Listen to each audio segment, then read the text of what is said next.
এমপির বেগম খালেদা জিয়া তারেক রহমানের বক্তব্য কি ছিল জামাত শিবিরকে নিয়ে? আর বিএনপির নেতা হাবিব বাস্টার্ড কুলাঙ্গার বাচ্চা জামাত শিবিরকে পাকিস্তানে পাঠিয়ে দিবে। এই কুলাঙ্গার কি ভুলে গেছে হাসিনা জামাত শিবিরকে পাকিস্তানে পাঠাতে গিয়ে হাসিনার কি পরিণতি হয়ে গেছে? তো বিএনপির তারেক রহমান বেগম খালেদা জিয়া যেই বক্তব্য দেয় না, আর বিএনপির অতি উৎসাহী এই কুলাঙ্গার বাচ্চারা কি বক্তব্য দিতেছে, হাসিনার চেয়ে জঘন্য বক্তব্য দিতেছে।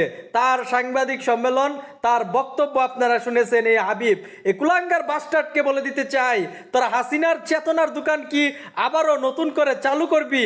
এটা বাংলাদেশের জনগণ মেনে নিবে না। তোদের অবস্থান স্পষ্ট হচ্ছে, দিন দিন স্বৈরাচার হাসিনার আচরণ তোরা আবার লালিত পালিত করতেছ। তোদের এই স্বপ্ন দুঃস্বপ্ন হবে, তার কারণ তোরা যতই হাসিনার মতন আচরণ করবি, ছাত্র শিবির জামাত শিবির ততই এগিয়ে যাবে জনগণের ভালোবাসা নিয়ে।